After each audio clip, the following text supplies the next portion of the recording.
Guys, അപ്പോൾ ഇന്നൊരു birthday വ്ളോഗാണ്. വേറെ ആരുടെയും ബർത്ത്ഡേ അല്ല, എൻ്റെ സ്വന്തം ബർത്ത്ഡേ ആണ്. എൻ്റെ ബർത്ത്ഡേ അങ്ങനെ ആഘോഷിക്കാറൊന്നുമില്ല. എല്ലാ ദിവസവും പോലെ തന്നെ അതും കടന്നു പോകും. അപ്പോൾ ഞാൻ രാവിലെ തന്നെ കുറച്ച് ചൂടുവെള്ളം കുടിച്ചു. ഞാൻ ചായ കുടിക്കാറില്ല, ഞാൻ ചൂടുവെള്ളമാണ് കുടിക്കാറുള്ളത്. അപ്പോൾ രാവിലെ തന്നെ മോളെ വിഷോടെയാണ് ദിവസം തുടങ്ങിയത്.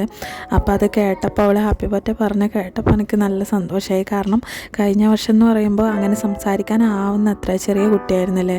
അപ്പോൾ ഇപ്രാവശ്യം നന്നായിട്ട് ഇങ്ങനെ പറയുന്ന കേട്ടപ്പോൾ എനിക്ക് നല്ല സന്തോഷമായി. അവളെ അടുത്തുനിന്നൊരു വിഷയം കിട്ടിയപ്പോൾ അപ്പോഴേക്കും ഇതാ ചേച്ചിയും കുട്ടികളൊക്കെ വന്നു. ഹസ്ബൻഡിൻ്റെ ചേച്ചിയാണ്, 2 കുട്ടികളുണ്ട്. അപ്പോൾ അടുത്ത് തന്നെയാണ് കല്യാണം കഴിച്ച് കൊണ്ടുപോയിട്ടുള്ളത്. അപ്പോൾ അവർ സ്കൂൾ അടച്ചതുകൊണ്ട് കുറച്ച് ദിവസം നിൽക്കാൻ വന്നിട്ടുള്ളതാണ്. അപ്പോൾ അവരെ കണ്ടപ്പോൾ കമ്പനിക്ക് നല്ല സന്തോഷമായി. അപ്പോൾ ഇന്ന് നമുക്കൊരു വീടിൻ്റെ പാലുകാച്ചിലുണ്ട്. അപ്പോൾ അതിന് പോകാൻ വേണ്ടിയിട്ട് ഒരുങ്ങുകയാണ്.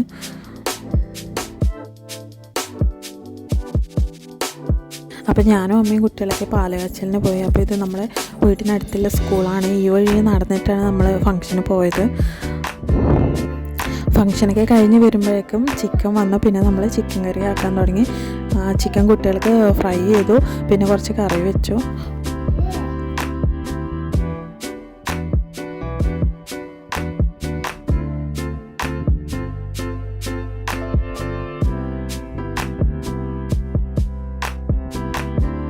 അപ്പോൾ ഇത് കുട്ടികളെടുത്ത ക്ലിപ്പാണ്.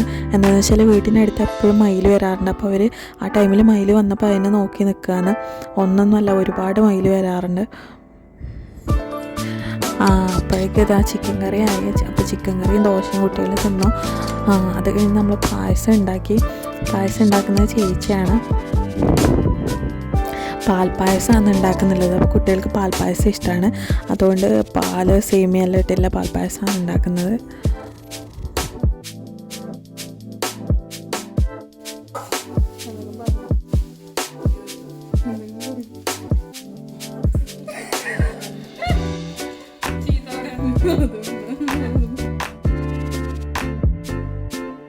അപ്പോൾ ഇത് നമ്മൾ പായസം ആയിട്ടുണ്ട്. പായസം സത്യം പറഞ്ഞാൽ നല്ല ടേസ്റ്റ് ഉണ്ടായിരുന്നു കേട്ടോ. എല്ലാവർക്കും ഇഷ്ടപ്പെട്ടിന്.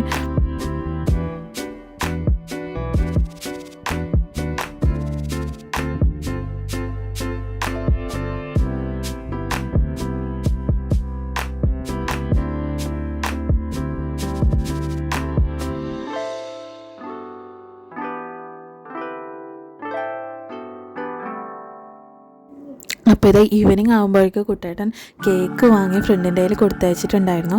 അപ്പോൾ നമ്മൾ കേക്ക് മുറിച്ചു. നമ്മൾ മാത്രമേ ഉണ്ടായിരുന്നുള്ളൂ, വേറെ ആരും ഉണ്ടായിരുന്നില്ല.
അപ്പോൾ ഇത് തന്നെയാണ് ബർത്ത്ഡേ വ്ളോഗ്. അത് കേക്ക് മുറിച്ചത് മാത്രമേ ഉള്ളൂ. ചെറിയ ആഘോഷമായിരുന്നു. എല്ലാവർക്കും നല്ല ഹാപ്പിയായി. കുട്ടികൾ തന്നെ കേക്ക് മുഴുവൻ തിന്ന് തീർത്തു. അതുകൊണ്ട് വേറെ ആർക്കും കൊടുക്കാനുണ്ടായിരുന്നില്ല.